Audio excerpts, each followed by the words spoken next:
নজর রাখবো পরবর্তী সংবাদে। গুজরাটে হবে এআইসিসির বিশেষ অধিবেশন এবং এই অধিবেশনের কথা ইতিমধ্যে দলের পক্ষ থেকে জানিয়ে দেওয়া হয়েছে। আগামী 8 থেকে 9 এপ্রিল আহমেদাবাদে হবে এই অধিবেশন। বিস্তারিত যাবো, আমাদের সঙ্গে রয়েছে প্রতিনিধি সুমন্ত ব্যানার্জি। সুমন্ত, কি জানতে পারছো?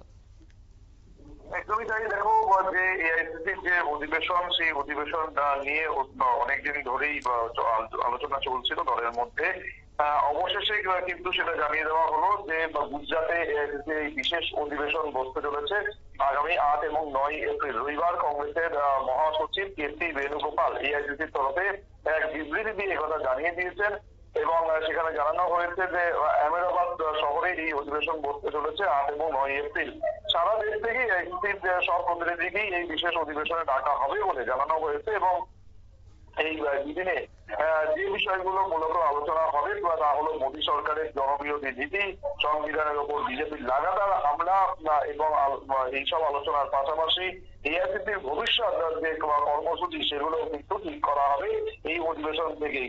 দেখো, 1924 সালে মহাত্মা গান্ধী এআইসিসির সভাপতি হয়েছিলেন এবং সেই ঘটনার শতবর্ষ পূর্তি উপলক্ষে আগেই এআইসিসির এই ধরনের বিশেষ অধিবেশন ডাকার কথা ঘোষণা করা হয়েছিল। কিন্তু সেই ঘোষণা মতোই আহমেদাবাদে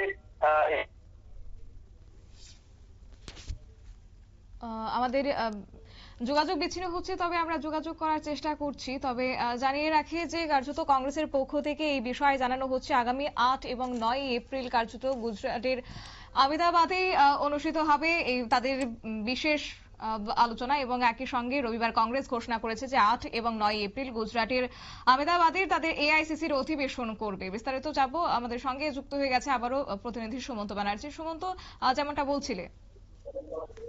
দেখো, যেটা আমি বলছিলাম যে কেন গুজরাটে এই অধিবেশনের আয়োজন করা হয়েছে সে বিষয়ে কিন্তু রাজনৈতিক বিশ্লেষকদের কাছে একটা প্রশ্ন ছিল। তবে একাংশ মনে করছেন যেহেতু গুজরাট প্রধানমন্ত্রী নরেন্দ্র মোদী এবং স্বরাষ্ট্রমন্ত্রী অমিত শাহের রাজ্য, সেই তাই পদ্মগড় থেকেই বিজেপির এই দুই শীর্ষ নেতাকে নিশানা করবেন এআইসিসি নেতৃত্ব এবং 2024 সালের লোকসভা ভোটে ক্ষমতা দখল না করতে পারলেও মোদী নেতৃত্বাধীন এনডিএ সরকারকে ধাক্কা দিতে কিন্তু সফল হয়েছিল কংগ্রেস।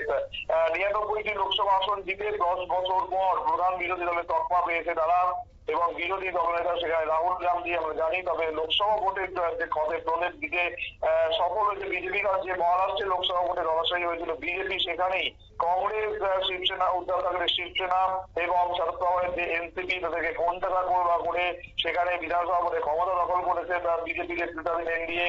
আবার নিশ্চিত হারের মুখ থেকে ফিরে হরিয়ানাতেও কিন্তু বিজেপি তৃতীয়বার সরকার করেছে এবং তার পাশাপাশি দিল্লির যে বিধানসভা নির্বাচন সেখানেও 10 বছর ক্ষমতায় থাকা অরবিন্দ কেজরিওয়ালকে হারিয়ে দিয়েছেন এই মোদী সাহেরা। সুতরাং এর পাশাপাশি জম্মু কাশ্মীর এবং ঝাড়খণ্ডে তারা পরাজিত হলেও শক্তিশালী বিরোধী হিসেবে নিজেদের ধরে রাখতে সক্ষম হয়েছে বিজেপি।